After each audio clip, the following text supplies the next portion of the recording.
So today, I went forward with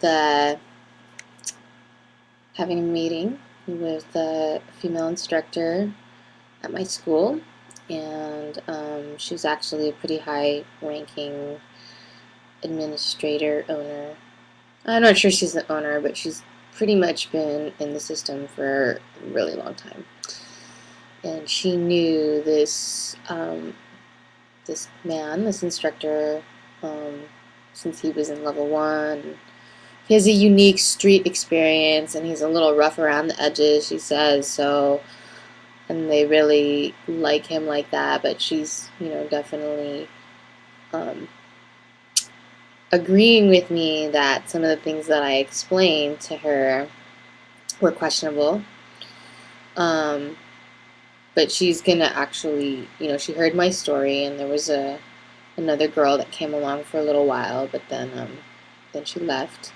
So it was pretty semi-formal-ish. I know that my email was very formal, and you can see a copy of my words on the Yes Means Yes blog spot, which is, I don't remember. I have to look it up for you, but I think it's yesmeansyes.blogspot.com. Let's try that now, just so I can. Yes, yes means yes blog.wordpress.com. And I copied exactly the email that explained in detail how I felt violated and what I hoped that she could help me do, which is, just mediate a conversation between me and him so that I could, take classes there. I don't have to quit martial arts. I don't have to avoid him, looking at the schedule and trying to look at his name and try to find which classes he teaches and stuff and avoid him entirely.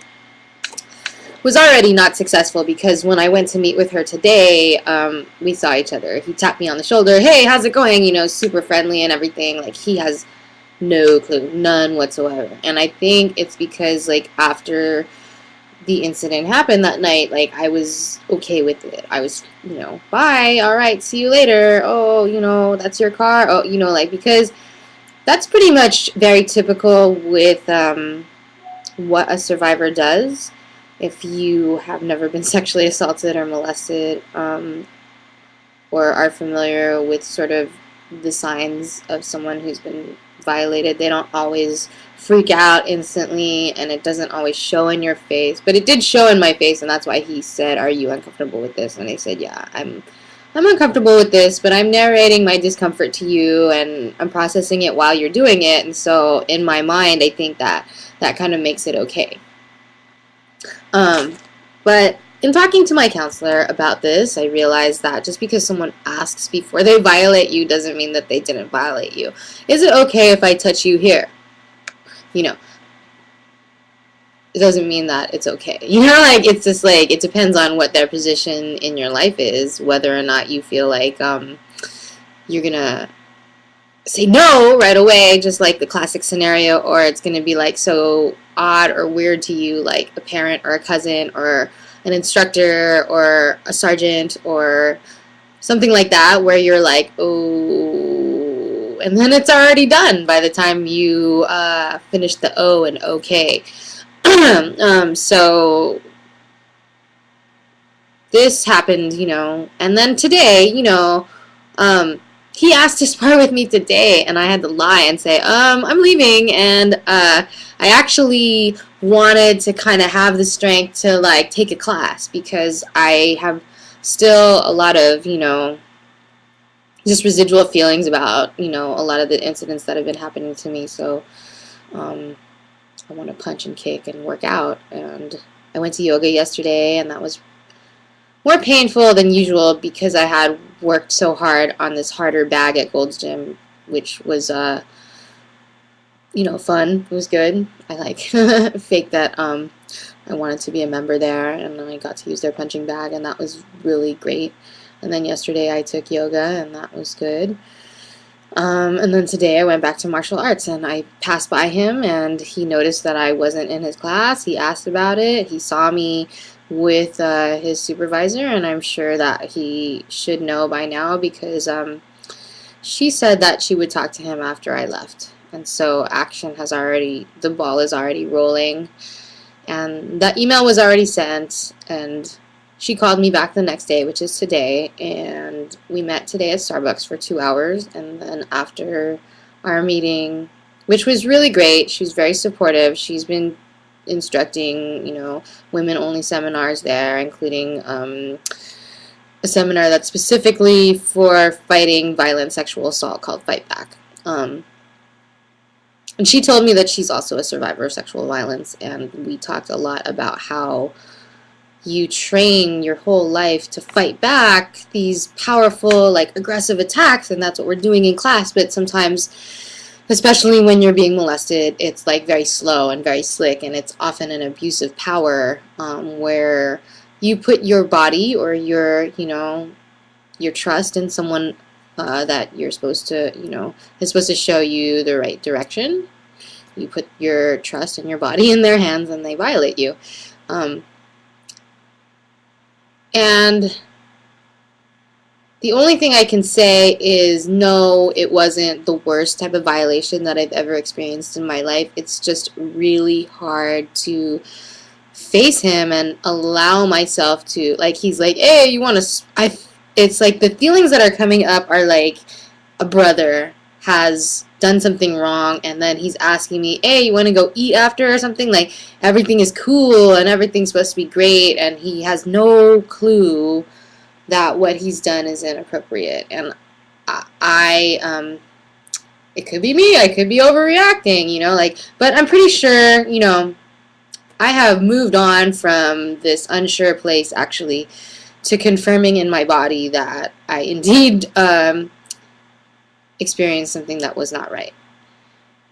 And as a survivor of previous violence, like, the pattern of post-traumatic stress disorder is really familiar to me. I know exactly how it feels and what it looks like and what the stages are and how to work through it in the best possible way. I'm going to usually, it usually passes. And what helps it pass, actually, is taking action to resist. And part of my resistance was writing, a lot of blogs, writing on my Facebook as usual, but writing on the Yes Means Yes blog, and also writing an email to this woman because I thought it is really appropriate for me to actually talk to her about this. She's actually one of his supervisors, I suppose, so I didn't really want to, like, tell on him, but, I just feel like this is really important. When I was sexually, I would say, I'll call them all assaults, sexually assaulted, molested by someone at a youth hostel that was attempting to massage me, give me a back rub in his room, and was really just trying to just do a full-on, like, sexual date rape. But it never got that far. It was just mostly like a massage that relaxed me, and then he would, whoa, graze my nipple, whoa, graze my nipple, and oh, there was videos, like Girls Gone Wild type of videos playing on the VCR while he's massaging me. So I rose up and out of shock, I, like, finally, after maybe 30-40 minutes going by, me, like, face down, going, oh, is this correct? Is this right? Is this, what's going on here? And then finally I got the strength to be like, oh, this is not right, but I never fought. I just, like, got up, bolted up, and left the scene out of discomfort. And the very next day, this man is a staff member at this hostel. He's super friendly. Hey, how's it going? Blah, blah, blah. He has no idea why I would be avoiding him. He is, like, I think he drives a van for the hostel, I remember that much, and I left, like, a bag in his van, and he's like, hey, you left this, in my van, and then I was like, forget about it, I don't want it.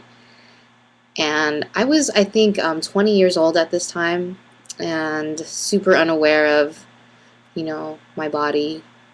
Even though I was sexually active, but I wasn't the way that I am now, which is very aware of my boundaries and different, And as aware of my boundaries as I am, like I said, these kind of things still can happen to you. And so I am very frustrated with how you can best defend yourself, because things are always going to happen, it seems like, and what I do best is just sort of heal as fast as possible, and resist and heal and educate and blog and write and heal and sing and make art and make videos and things like that. And I'm sort of, video blogging my process because I think that there are other people going through similar things, and I want to sort of, through my own healing, be an example for other people. So the ball is rolling. We're going to see what happens. And I think what it's moving up to is just kind of like a mediated confrontation, which it's not really a confrontation, but a mediated discussion with this instructor about like why this was a violation for me and how I can, through my maturity and, in being able to be so forthcoming about how I feel in ways that other survivors or people who are like not really, I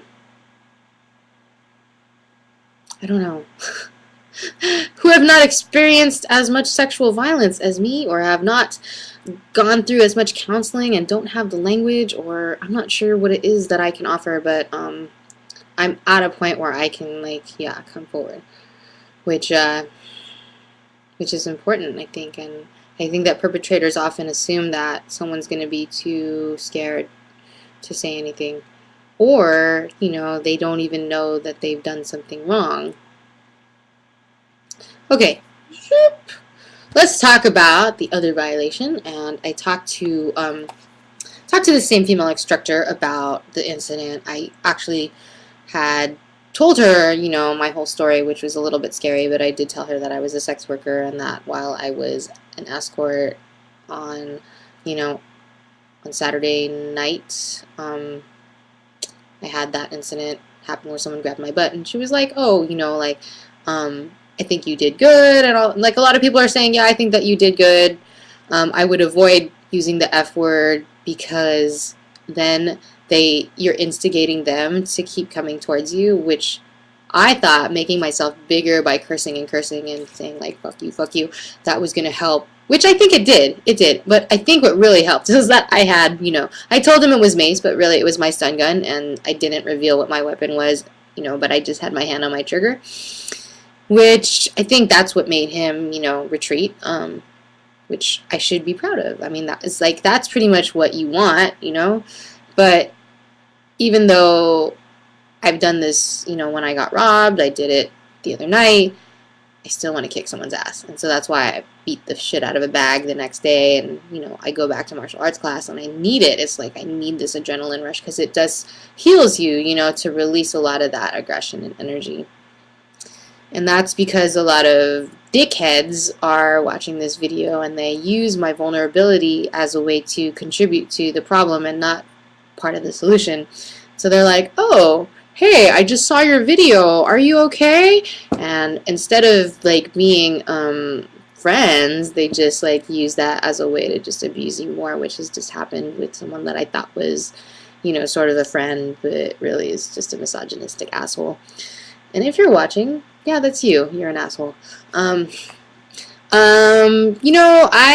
have a lot of experience with relationship violence, and not a lot. I mean, just enough to keep me, at a safe distance and keep me out of certain situations, which I can recognize verbal abuse and emotional abuse, and I'm, the first red flag of anybody just being crazy with me, totally abusive, I'm just like, ugh, get the fuck out of my life. But see, there I go again, getting mad, because how you resist it is you don't actually equal their violence. So if they say fuck you, you don't say fuck you back. If they call you a name, you don't call them a name back. If they say something really low and dirty, you don't try to find